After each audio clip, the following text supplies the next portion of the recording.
Have you ever been ghosted? The guy came back, but you didn't know what to do. You didn't know if he was serious or what? So here's what I want you to do. Stay tuned. Watch this video. When we get back, I'm going to tell you exactly what to do.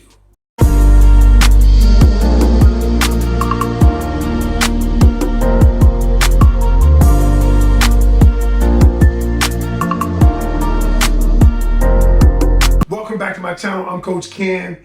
I am the relationship coach who help women navigate the complexities of modern day relationships. Just so you know, this is a 3-part series. And I've done 2 other videos. The first one was why a man ghosts you. Why would he ghost you? The second one was why he ghosts you and why he came back. And so in this video, we're going to talk about why he ghosted you, why he came back, and then what you should do. All right, what do you do when he ghosts you? Because many times people don't have a clue. You don't know what to do, what to say, how to react. You're still emotionally connected to him because, you're just wondering. And then many times you were thinking, what was it? Was it me? What did I do? And so you want to find out. But I'm going to tell you what to do today. So let's jump right in. The first thing when the ghoster comes back, the first thing you have to do has nothing to do with him. First thing you have to do is ask yourself 2 questions. The first question you have to ask yourself is, why would I allow him to come back? All right. I didn't say, should I allow him to come back? I said, why would I allow him to come back? Why would you ask that question? Your brain perceives that question very differently. And until you even entertain the idea that he can come back, you've got to ask yourself, why would I let him come back? Why would I? And I want you to sit down and answer that question. Maybe I let him come back because I think I'm in love. Maybe I let him come back because I think we could have a future together. Maybe I let him come back because I need to feel like I wasn't rejected. But I need you to answer that question honestly with yourself. And then the second question, and just as important, is simply this, is if I allow him to come back and he leaves again, would my self-worth and self-esteem be compromised? Oh, coach, that's a hell of a question. Why? You've got to confront your own subconscious programming. If he comes back and leaves again, you've got to ask yourself point blank, would my self-esteem be compromised? And so the answer to that question is, if the answer is yes, you need to know what the answer is. Before we get into the other things I need you to do, you got to be honest with yourself. I often tell people this, I often say this to people. If you lie to yourself, you have no one else to trust. You got to be at least be honest with yourself about, number 1, who you are. Number 2, why you are. Why do you do what you do? And then understanding that person and the decisions you make. So let's jump right in. If you could answer both of those questions and you decide, okay, I'm going to give it another shot. All right. And I'm not saying you should or not. This has nothing to do with, but you have to answer those questions, and those questions will determine if you give it another shot. But if you get past the questions and say, you know what, I'm gonna give it another shot. So here's what you do. The first thing you do is, number 1, don't react emotionally. And you say, Coach, what do you mean by that? And then, so when they come back, the first thing people want to do is say, why you ghost me? You did that shit was foul, and all of those things they want to do. So the first thing you got to do is separate your emotions from the behavior. When you separate your emotions from the behavior, now the other person, the one who ghosted you, don't know exactly what you're thinking. They don't know what you're feeling. First off, you say, oh, you're back. Oh, I see that you took some time off away from me. Now you're coming back. And what you're doing is you're tricking his mind. And so I'm going to get to what you do with that in a second. But the first thing is I want you to manage your emotions. And I know that's going to be difficult. I didn't say it was going to be easy. So when you get that text and you haven't heard from him in 2 to 3 weeks or whatever, and you get the text like that WYD, what you doing?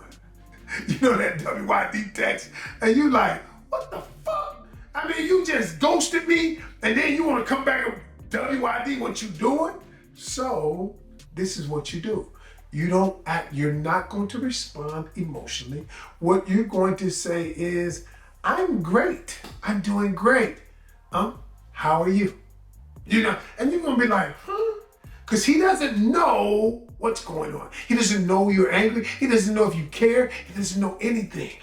And then what you say is, I'm doing great. If he responds to that again, you say, hey, why don't you call? I'd love to talk with you. Now, you're like, what? So follow Coach a minute. Follow me. I got you. So then when he calls, here's what you're gonna do. You're gonna either do it over the phone, or you're going to do it in person, or you're going to do it on Zoom, but you're going to look into his eyes, right? And the first thing you're going to do is address the behavior, but you're still going to have your emotions under control. I'm going to tell you. I'm going to tell you a technique that I've used in teaching people how to resolve conflict. The first technique is this. It's you tell the person what you're feeling, but you don't show them what you're feeling. You tell the person the emotion, but you don't show the emotion. Here's how that works. You know what? The truth is, I'm angry with you. All right, notice what I just did. I was smiling. I'm telling you what I'm feeling, but you don't see the anger on me. Why do you want to do that?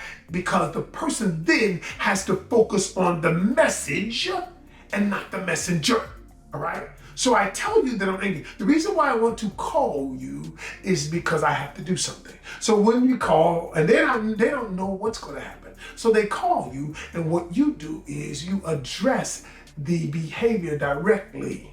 You say, wow, I noticed that you ghosted me, that you left, that you didn't respond to my text. I noticed that. Now, I'm not mad. I'm just directly addressing the behavior. I noticed that you did this. I noticed that you did that. And the truth is, I felt disrespected. I felt less valued. I felt like you playing games with me. Whatever it is you felt, you tell him that. Now notice what I did. I told you the emotion that I felt, but I didn't show you the emotion. Okay? Now, why is that important? And then when you tell him what you felt, when you tell him the behavior, what you felt, and then you say to him, and then you're going to ask a question. All you're going to ask a question. All you're going to say is this. Can you see how I felt devalued? Please explain. All right. And then you be quiet and you shut up. What you're going to do is you're going to listen to his excuses, his reasons, whatever. All you're going to do is listen. You're not going to interject. You're going to listen to his reasons. And then you're going to make a determination. You might follow up, rebut it. You might ask questions. Well, you said your mom was sick. Okay. Tell me why you didn't believe that I was valued enough to tell me that. You're in a relationship with me. You've been doing this, but yet, if I had done that to you, how would you feel? All right. And so what you're doing during this time, you're not allowing him, you're not saying whether or not you're going to take him back or not. And after you have back and forth, after you have delved into this situation, you're going to make a decision whether you'll give him another chance. Now, it might be that I'm not going to give you another chance because at the end of the day, what you did was irreparable. Or I'm going to give you another chance. But if you decide to give him another chance, I'm going to tell you two things. If you decide not to give him another chance, your next step is this. Your next step is to cut off all the oxygen. Cut off the oxygen. Things live because it has oxygen. People live. When you cut off the oxygen, we die. What do I mean by cutting off the oxygen in relationships? I'm going to disconnect from all the social media. I'm not following you. I'm going to block you on everything that I've done. I'm going to disconnect. You can't text me. I don't text you because the relationship cannot live unless you cut off all the oxygen. If you've decided that the ghoster can't come back, you must cut off the oxygen because if you give it life, if you give any part of it life, he will slither back into your life. But if you decided, Coach, you know what I'm going to do? I'm going to give him another chance. Then this is what you do. You make him climb the mountain. What do you mean, Coach, make him climb the mountain? Here's what I mean. You have to create standards. You have to create boundaries. You have to create things that he has to live up to. If that is that The standard is you call me every day for the next month. That's your standard. Make him earn it. You gotta make him work for it. But if you don't create the standard and he doesn't have to work, he will never value you, because the truth is that he only values things. Men only values things that I have to work for. And if he doesn't have to work, make him climb it. Make him earn it. Make him sweat. I don't care what that is. And you can only determine that. You can only determine what it means to you to climb the mountain. And so at the end of the day, if he climbs it, create the standard. The standard is, here's how we operate moving forward. If he's unwilling to live up to your standard, then the truth is he did you a favor, okay? But you gotta create it. And if you need to create it, what I would say is, if you're not sure how to do it, reach out to me. We can do a discovery call. I can show you how to do that. And the last thing that you gotta do is this.